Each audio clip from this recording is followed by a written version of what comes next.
Good afternoon, and welcome to the MESDA Journal Authors Roundtable.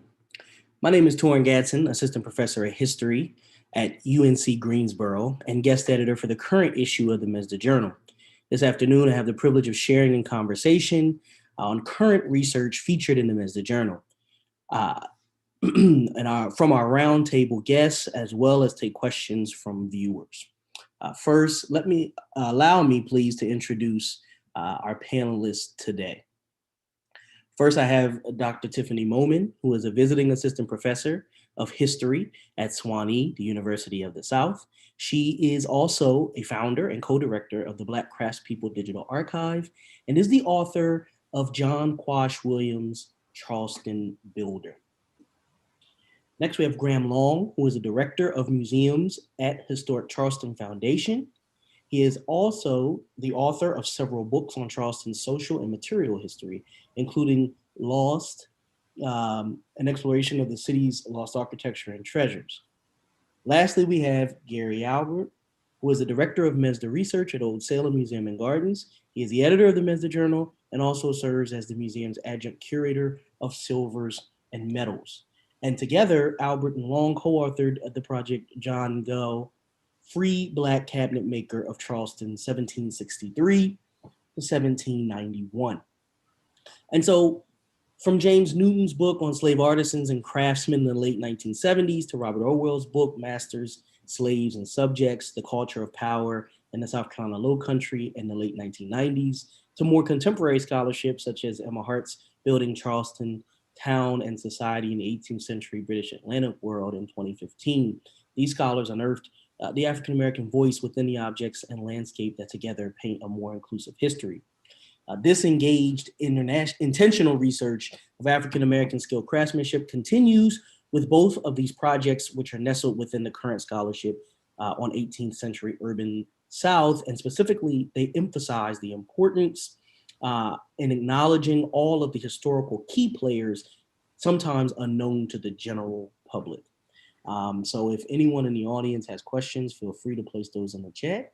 But to begin our discussion, I will ask a series of a couple questions, which hopefully both parties are able to answer.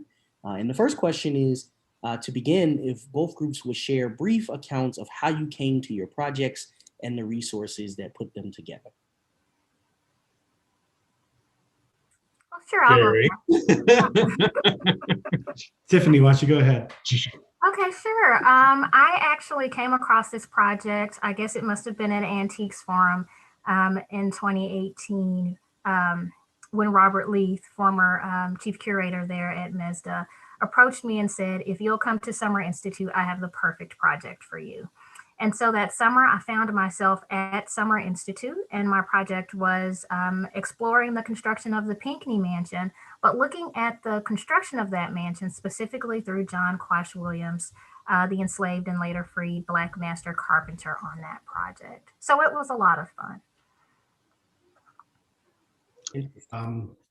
I will say that Graham and I came to our project when Secretary Wardrobe came up for sale at Brunk Auctions in Asheville, North Carolina in 2019. The Secretary Wardrobe features a signature, which is John Goff, who was documented as a free African-American cabinet maker working in Charleston in the mid to late 18th century. And it was brought to my attention because initially when you're looking at this object, many of my colleagues thought it looked like it came out of one of the German master craftsmen in Charleston, specifically Jacob Sass, Henry Geskin, or Charles Diesel. And I had done previous work on those three cabinet makers. Upon further reflection, and as Graham and I really delved into the object, it turns out to be more of a generic 1790s Charleston Secretary Wardrobe, probably not from one of the German cabinet makers. But by then I had really become interested in John Goff and wanted to know where his story ended. And then when Graham Long became the curator at Historic Charleston Foundation, who acquired the Secretary Wardrobe at auction, he had done previous work and I'll talk to him. I'll let him talk about. He had done previous work on an African American cabinet maker in Charleston, the only other signed piece that we know of to date, I believe. Yeah, thank you, Gary. This was. I feel like I'm kind of late to the party here a little bit. Gary had done a lot of groundwork on John Goff as an individual before and at the time that I came on staff here at Historic Charleston Foundation. Previously, for the last 20 years, being chief curator of the Charleston Museum, we had acquired through auction as well a small chest of drawers that had an unusual signature in an unusual place. And it was signed Boston, October the 18th, 1805, across a top beam over which had been glued down the top surface. And so we admittedly at the museum took a little bit of a chance in purchasing that. Didn't know a lot about Boston, but did like the signature, like the location of it. And that's what curators do, I guess. We and Gary and all of us can probably attest to that, is that we can, strike while it's hot, and then hopefully the research will pan out later. And that was a bit of a gamble on my part. Admittedly, again, we have traced Boston as best we can. There are a lot of gaps, I think, in his general life. But Boston appears to be a free person of color, born enslaved, ends up as a free person of color working in the shop of Robert Walker. So that's kind of where we are now. Boston, like I said, he pops up and then he disappears, and he pops up again and then he disappears. Coming over to Historic Charleston Foundation, I was far more intrigued and far more maybe enthusiastic about the John Goff piece that that HCF had acquired prior to my arrival on staff here, because we knew a little bit more about John Goff. The signature was a lot more telling, I guess. It was, and we just it seemed to be a more definitive piece of furniture that we could really sink our teeth into. And like I said, thanks to Gary, who had already done a lot of groundwork on this. In fact, I'm pleased to say that before I even started with Historic Charleston, I was called. I was notified by Gary that this is something that we were going to be working on. Not that do you want to work with this? That we would really like to work on this, and that was a good thing. I'm privileged and proud to have a friend like Gary who would involve me in such a thing, and to be a co-author of an article at the MESDA Journal. So it's a great piece. It's on exhibit at the Nathaniel Russell House Gallery, and if you've read our article, work is ongoing, and we're continuing to learn. Excellent and truly fantastic, and enticing piece. So my next question, and Dr. Moman, we'll start with you. How do you envision your research changing the discourse or adding to the conversation of Black skilled labor or craftsmanship in the South, and specifically how we view individuals as leaders or originators? What I love about the research project, when I first began, I was going through 65 pages of construction documents. And so when I first began going through those pages, I, of course, was reading for any mention of John Williams. But what I love about this project is that a close read revealed that it was so much bigger than John Williams, actually, because there were so many other names just sort of buried there and mixed in within the documents on the construction of the property. So when I think about how that work sort of translates into what we understand about early Charleston, about enslavement in Charleston, about, construction patterns, where people in Charleston are getting the materials that they're using to build the houses that they are building, it reveals so much, because you then can begin to paint a picture of an entire workforce. And then you can see all sorts of hands, Black and white, that contributed to the construction of that mansion. And when I think about it in terms of scholarship, I really think it has the potential to be a game changer. One of the things I think about is that the house itself burned in 1861, but if it were still standing, we'd actually be able, through the information and the records, to track certain craftspeople to certain rooms and work completed on that house. So that's something that I'm still fascinated by, even though the house is no longer there. But what I really hope to do with that John Williams piece is just to encourage people to think about not only just the people that are working on these properties, but to also think about the communities that they formed with each other, the conversations they potentially had, what their day-to-day experiences would have been like on that work site and on other work sites in Charleston. Interesting. Thank you for that.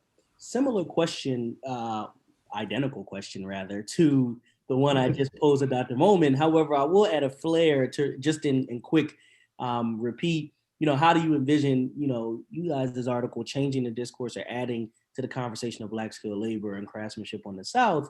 And additionally to you guys, I read at the end of the article where it stated how while we've gained so much information from you guys' research, there's still some pivotal questions that remain, as in Go's status, whether free, enslaved, and any pieces that remain by his hand. So how important, is finding that information into making perhaps or providing a more comprehensive narrative? Go ahead, Graham. It's going to be difficult, but it's vital to know that one. But based on the size and placement of his signature, perhaps Gary, we can start there. One interesting note, and maybe that's the only place to start, I believe, when it comes to John Goff, because like Gary said, this piece of furniture, if it weren't signed, would be fairly generic and, well, rather maybe kind of boring. But like I said, there's not a heck of a lot going on in this piece of furniture, and the signature, fortunately, obviously brings this piece really to life. So what's the significance there? What exactly is John Goff doing there? As the signature, for those of you who may not know or haven't seen the article, is on the top panel, I guess, of the lower case of this large secretary wardrobe. And Gary has a good idea or a good theory, maybe, why that signature is there. It's one I happen to really buy into, is that this may not be, probably isn't, the signature of necessarily, or a signature not necessarily meaning to be a maker's mark, but maybe an identifying form of hey, this is a good piece of lumber, and I'm going to put my name on this so I can use it at a later time. I'll let Gary sort of elaborate on that. We do not have evidence that, at least not yet, that John Goff was a shop owner. This, and here again, he signed this in chalk, which, if you're a shop owner and signing something that you want to put a maker's mark on, I doubt you're going to want to use chalk, the most, not the most indelible material in the world. So what that, well, of course, that leads to a larger question. So knowing that, or following that briefly, where does that put Goff in the grand scheme of this, of the makeup of this piece? And Gary, I'll let you sort of take over there. Sure. Thank you for setting that up, Graham. I think what this object does is allows us to put John Goff within a community, as Tiffany was saying. And this community of journeyman cabinet makers in an urban landscape such as Charleston is Black and white. It's Charleston or Carolina born, it's immigrant population. And John Goff, I think, was a journeyman in a shop in Charleston in 1790. And the placement of his signature, it doesn't look like it may, the more I think about it, I don't think he was marking lumber. He could have been marking a good piece of lumber, but if he was a journeyman in the shop and say he was charged with or assigned to make the carcass of the bottom case, he may have been signing it as a way to collect payment for his work. To say Goff did this, and if somebody else was doing the upper cabinet, they may have marked it or something like that. So I think what this object does is it helps us understand a little more the complex and relatively unknown mechanics of a large urban cabinet making shop in Charleston, where you have journeymen, you have apprentices, you have the shop owner who may or may not even be on the shop floor, as it were.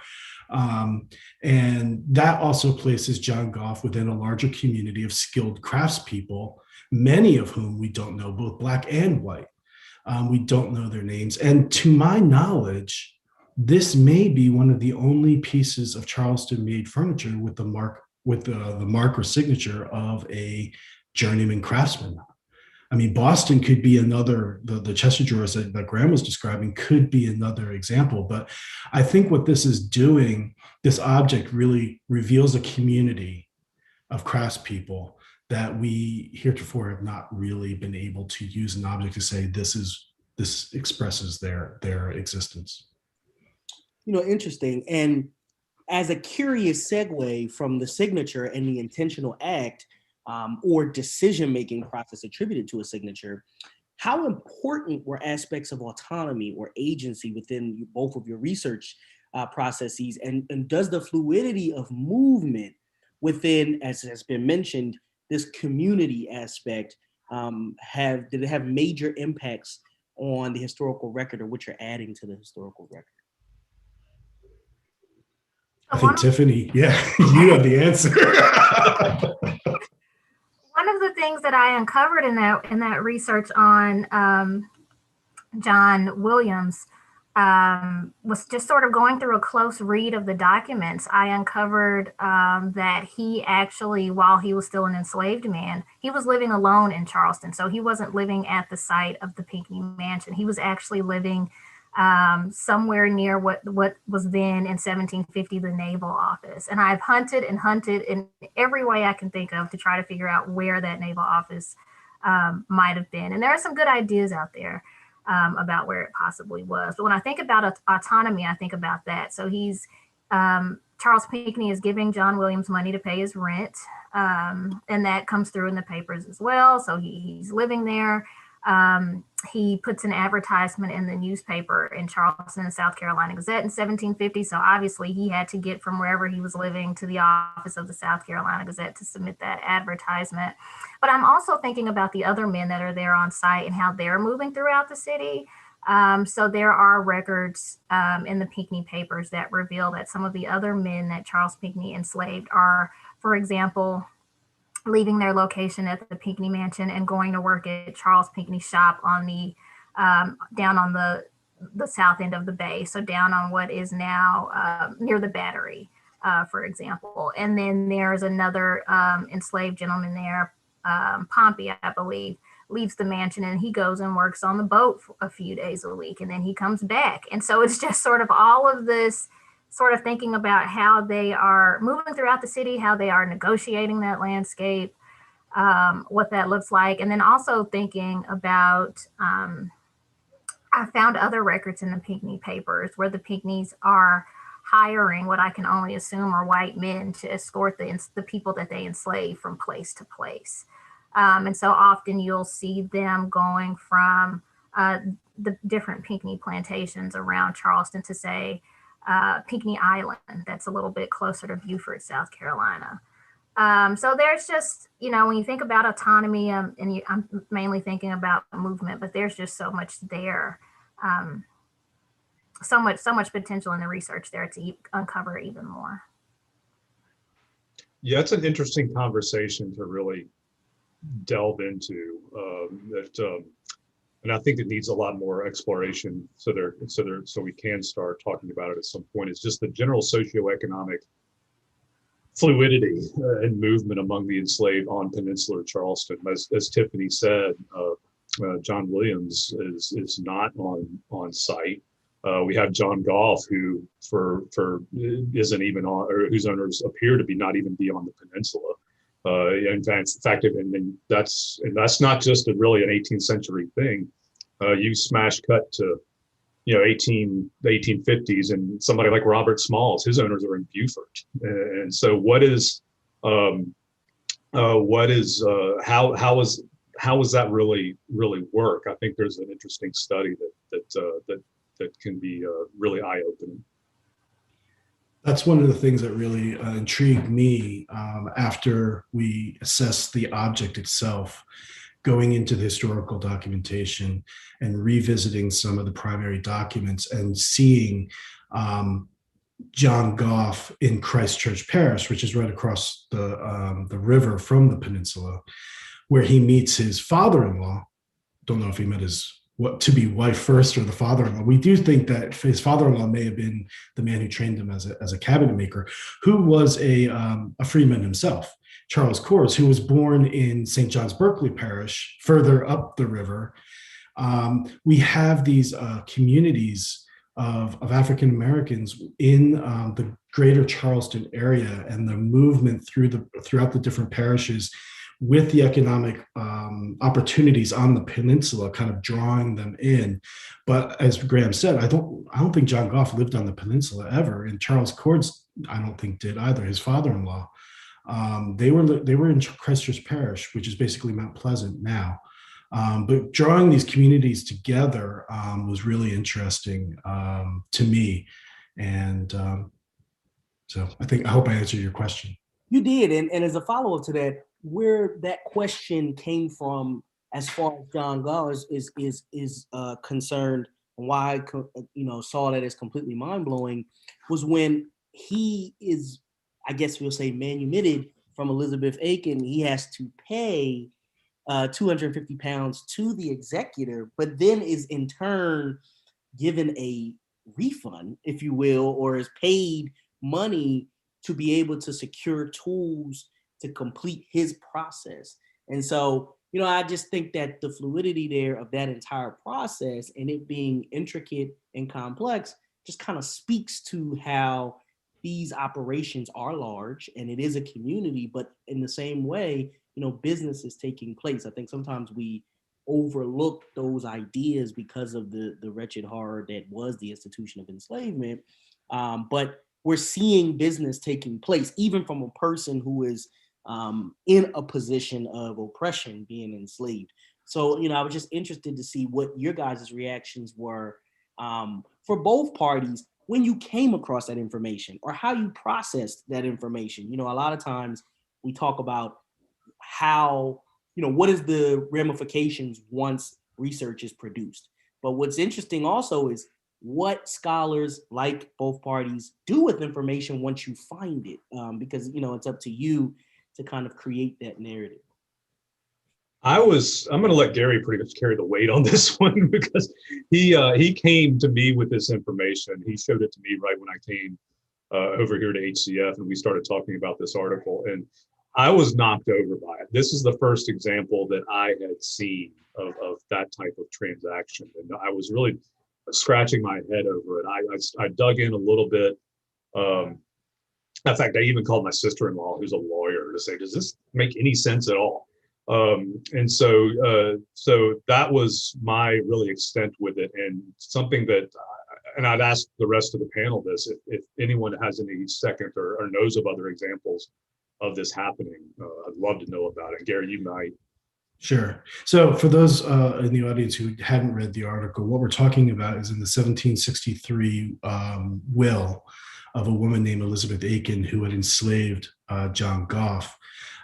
She stipulated that he would be given his freedom upon her death after he had paid her estate 250 pounds, and upon which her executors would pay him 50 pounds in order to, quote, purchase the tools in which to make his living by his trade. I shouldn't have said quote, that's paraphrasing it. So essentially, he had to pay her estate 250 pounds, and basically a way, I think, to compensate for the value of himself. And then he would be given 50 pounds back to purchase tools, which he's a cabinet maker, so that's a very important part of that trade. That floored me at first, but then I took a step back and said, this is probably more common than we expect. What I was most surprised about was it only took him 2 months to pay that 250 pounds to the estate of Elizabeth Aiken, which means he was working somewhere in some, either whether he was being hired out by Elizabeth Aiken or was working independently, and they had some kind of agreement. Now, the whole model of hiring out in urban Charleston is an amazing, deep, complex story into itself. But I thought that this was a really intriguing and very concrete peek into that system. I'll tell you, Torin, the one that really put me back on my heels was when I found the will of John Goff's father-in-law's emancipation. Charles Cords, who was born into slavery with the name Plymouth, and then upon his baptism changed his name to Charles Cords. In 1749, his enslaver manumitted him and required him to pay 750 pounds to her estate. So he certainly had a skill set or a value to that estate that now with the fluctuations of economies, was that 750 pound British? I can't say you can compare 750 pounds to 250 pounds. That's getting into the weeds there. But that in 1749 seemed like a very early time to be seeing that kind of commodification of freedom in a will. Yeah, and to clarify what I said earlier, and thank you, Gary, for cleaning that up a little bit. I had heard, like with Goff's father-in-law, of the required payment upon the settlement of the estate. What I was really knocked over by specifically was the refund of the 50 pounds to get to supply him with tools. And so I would love to find more examples of that happening. I agree with Gary. I think it's written so matter-of-factly in the estate records, in the will, that we have to believe that it was a fairly common thing. Interesting. And so as we move forward, if both, basically, what did each party find most profound in the actual crafted or architecturally impressive construction of work within the research? And basically, in short, for the audience, what was your favorite piece of furniture, or your favorite constructed piece of architecture, and why along this process? I think for me, what stood out the most, and obviously my project revolved around a building that no longer stands, was just the attention to detail that Pinckney put in his records, and the way that he wrote them, but he also, the way he was writing them with John Williams in mind, so to speak. So what he's doing is, one of the records there is called like a carpenter's and joiner's contract. And he goes floor by floor through that contract, and then John Williams signs it at the end. But Pinckney is going, floor by floor, and he's saying, I want, double architraves above the doors, and I want bead and reel molding, and I want a Venetian window, and it's going to be these dimensions. Like, I believe it's 14 feet high, and it's going to have 65 panes of glass. And so he's just going and going and going. And then what makes it even more interesting for me is that at one point during the construction of the mansion, Pinckney writes in his account book that he paid, this is before John Williams had been emancipated, but he wrote that he paid John Williams to encourage him in his carving work. So I'm clearly thinking, Pinckney's obviously liking what he's saying up until that point. John Williams is probably doing the best of his ability on the work there. But for me, it's just a lot of thinking about, what all of that might have actually looked like.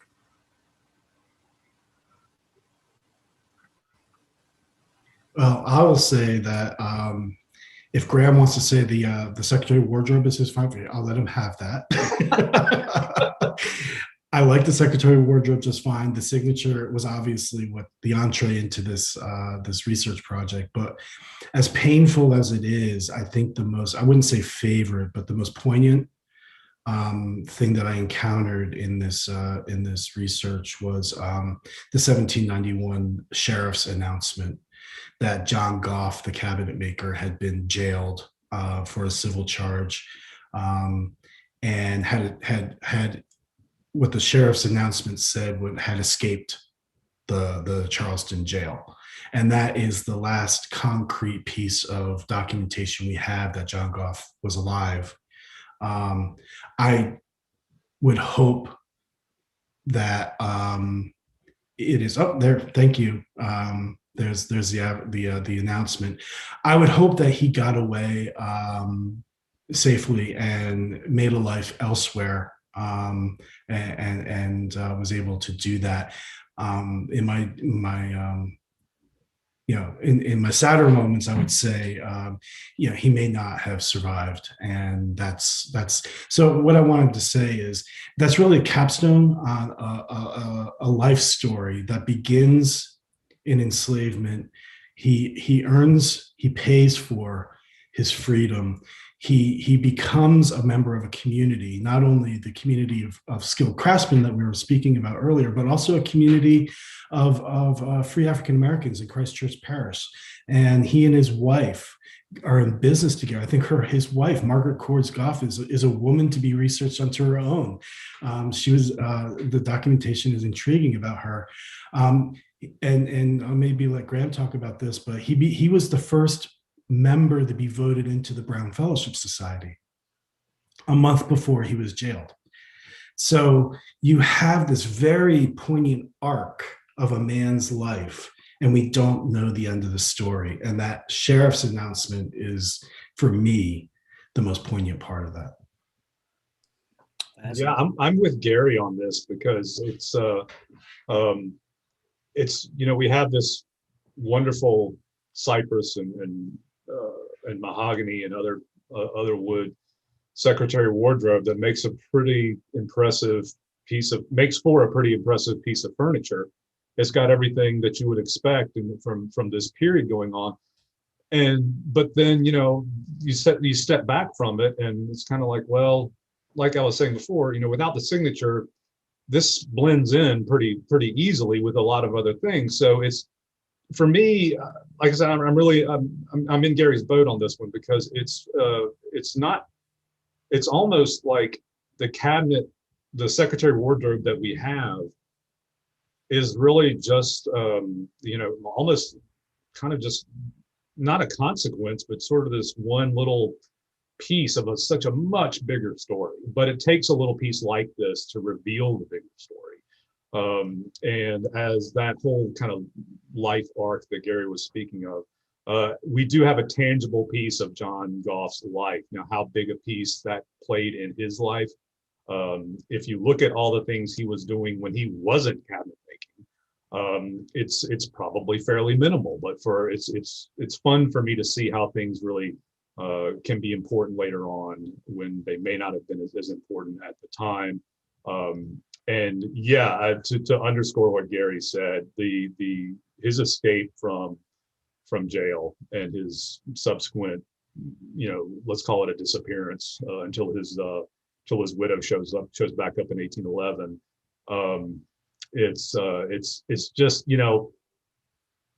it's troubling, for lack of a better word. I think it's troubling from a history standpoint, troubling almost from a decorative arts standpoint, and furniture and that kind of, and just object research, in the sense that we have this fascinating person, and the story just stops like a needle's flying off the record, and it's going to be difficult to finish it if time will tell.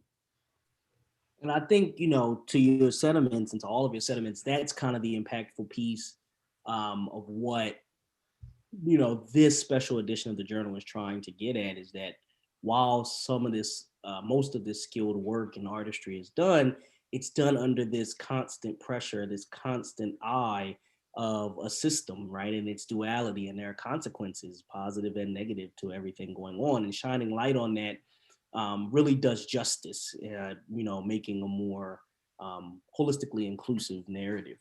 Dr. Moman, how does this research fit into your ongoing professional work, and specifically the Black Craftspeople Digital Archive, and how can people look into that as a segue from your research there?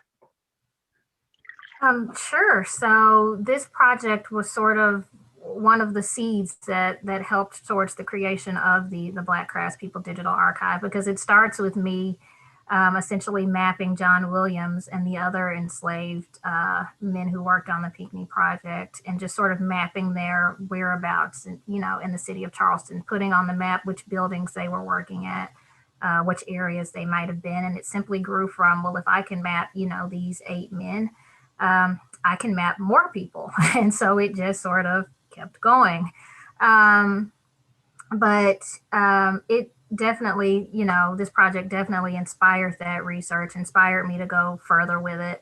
I was just very much so interested in connecting craftspeople to place, because places, we don't often, the only places these people, their names appears, of course, is in primary source records. We can't always connect these people to objects, but one thing that we can connect them to that still exists is place. And so for me, looking at those connections to place is very, very powerful. They've been nice enough to pull the website up on screen here. And this is just our beta version. I'm very excited about what we have coming down the pipeline in the next year. Fantastic. And, with this, I guess the last question about that is your hope that there are other, there's only one John Williams, aka Quash, but is your hope that there are others that have similar stories that are yet to be uncovered? Oh, absolutely. And I know that there are others with these stories. My colleague, Victoria Hensley, actually, we were just sort of chit-chatting about research in Tennessee one day, and then she tells me, hey, I found this black silversmith out in East Tennessee. And I was just like, okay. So, there are other stories just out there. And I think for us, it's about really trying to get all of these stories, I think about this work, and for me, it's work that'll never be done, right? There's so much more out there. But I'm very attracted to the idea of putting these stories together, putting them, in a place where they can sit together, and then where people can think about them in relation to one another. And Graham, similar question, how does, this research fit into your ongoing professional work and with the Historic Charleston Foundation and kind of that landscape that's seemingly always uncovering new things in Charleston? Yeah, it's in 2015 we made a commitment to, or this foundation made a commitment that we would start looking into telling the whole story in a balanced narrative. And so we redid a lot of our audio tour. Well, sorry, we redid all of our audio tours. We just to kind of, to make sure that that both sides of the story were told. We continue work on our kitchen house project, which has hit a little bit of a speed bump because of the obviously COVID has slowed it down a little bit.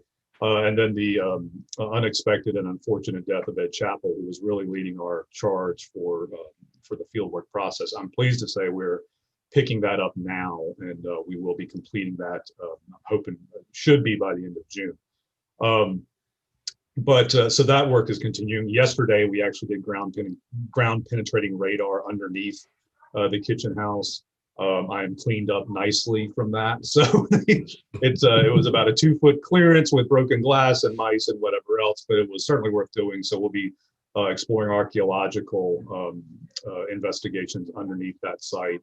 And so from big picture items like that straight down to one thing I noticed when I first started, and actually when I first started working with Gary on John Goff and some other things, is that some of our or actually all of our labels in the Nathaniel Russell House anyway, we have a small decorative arts gallery in there, and it had said, for instance, we have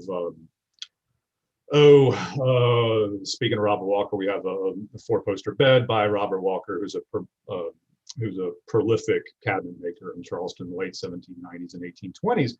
And that's fine, to say probably okay in casual conversation, that's a Robert Walker. But what we've all been talking about here today is that, on a label, you have to be sort of careful. And so what I've done recently, and I've got a couple more to finish, is go back and say shop of Robert Walker. Because like with Boston, and John Goff and all these, we don't know how many people have had a hand in this. And so it seems like a minor detail, but I think it goes a long way in relaying the information that there is a lot more behind a piece of furniture than the name on the label or the maker's mark. So yeah, we're making conscious efforts in our museum houses, certainly. And it began, like I said, under my predecessor, Lauren Northup, who developed an app and rewrote really from scratch the narratives for those two audio tours. And our kitchen house project is for the first time and shedding serious light on the mechanics and the underrepresented aspects of that entire property, kitchen, laundry, quarters, that just by sheer luck were preserved underneath modern materials that we were able to uncover. Yeah, I couldn't agree more. And this idea of the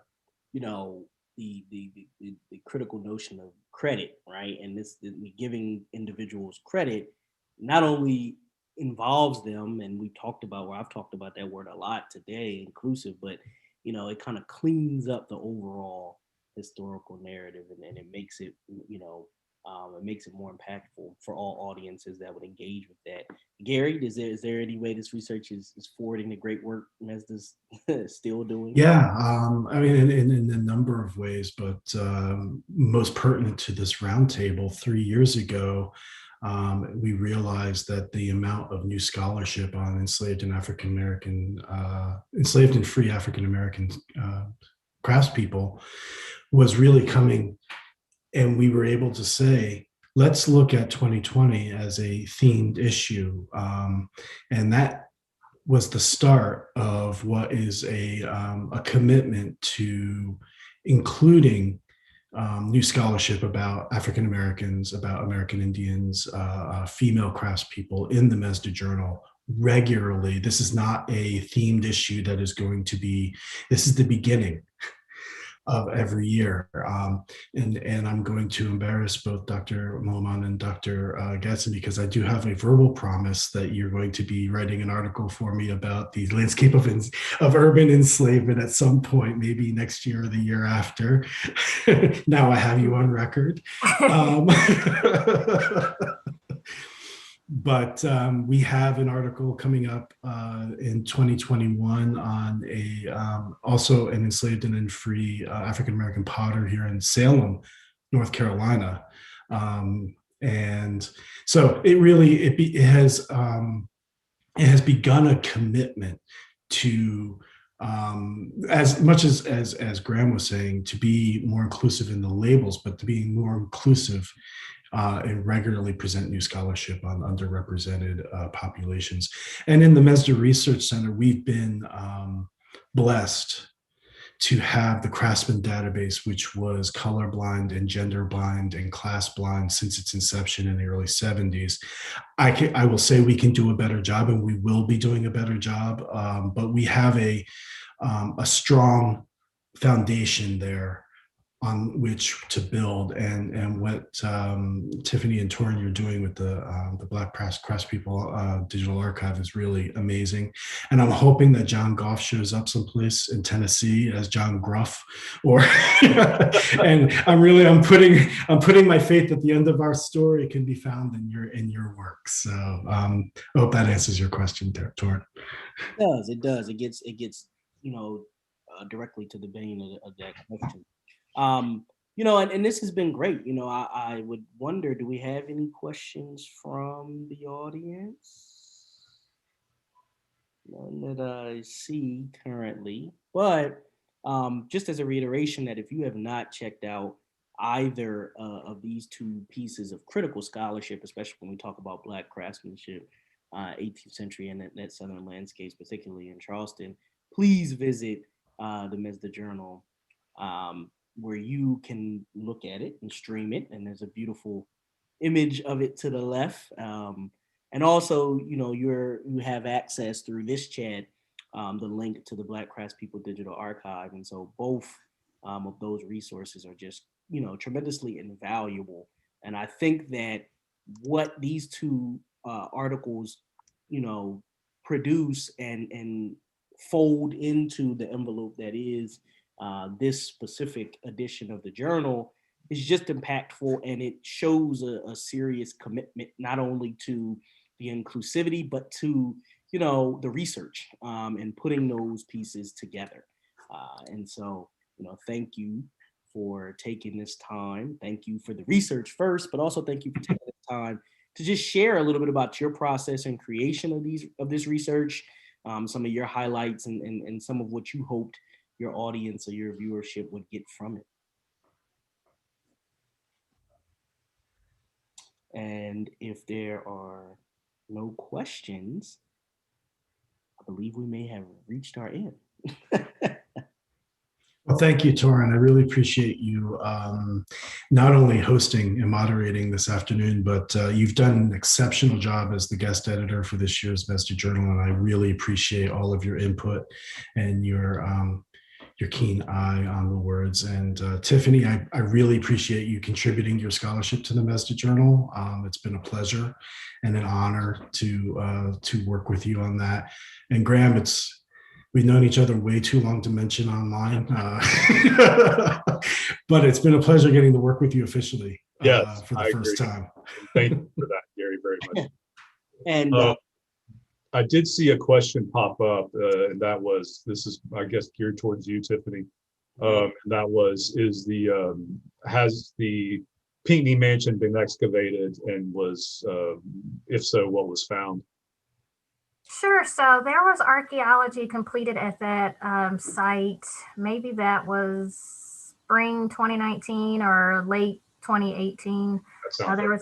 There was archaeology there, but it wasn't very extensive. It wasn't large scale, very extensive at all.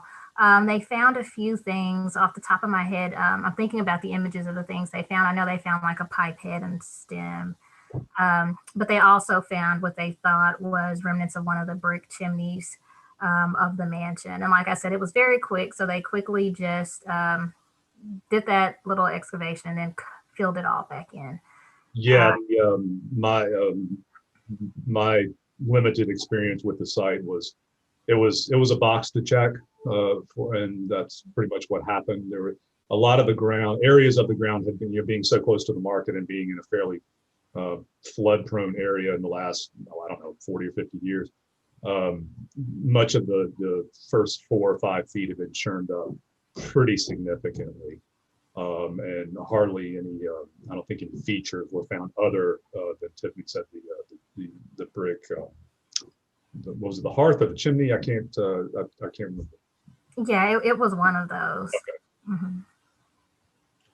Mm-hmm. Fantastic. And so, we've had a lot of praise. Well, I do think that the comment about the Pinckney Mansion's influence on Drayton Hall is important to point out, because I think Tiffany's article really did a good job in putting that forward. Do you want to elaborate on that? Sure. So one of the main sources that I used in researching the house was Gene Waddell's book, Charleston Architecture. But he'd written that in like the 90s. But dendrochronology, but just that study and that science of dating wood added some more detail to this story, and sort of combining Gene Waddell's research with recent dendrochronology on Drayton Hall, I was able to tell that the Pinckney Mansion's roof was going up, was being, put over the top of the mansion. So that means that the brick walls were up by then, during the time that the roof timbers for Drayton Hall were being cut. So that put the Pinckney Mansion on a completion date before Drayton Hall. And that was very interesting to me, because sort of one of the theories that had always been floated about during this research was that the Pinckneys were inspired by what was happening at Drayton Hall. And it turns out it's probably the other way around. So that was very, very interesting to uncover. It is, and it's truly remarkable. We actually have 2 questions. Well, another question that's come in from a viewer.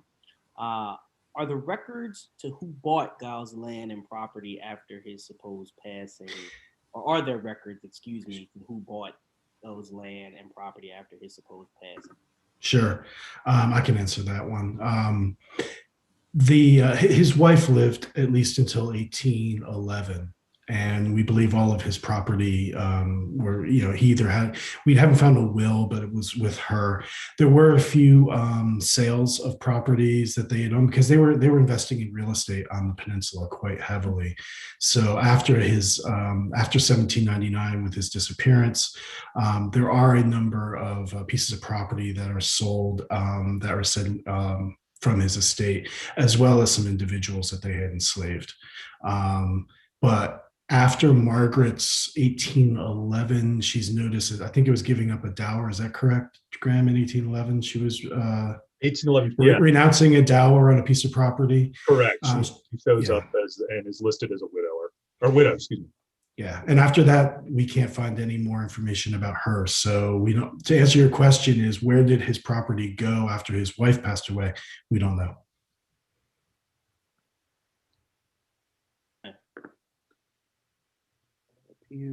Okay, it's actually an important question. And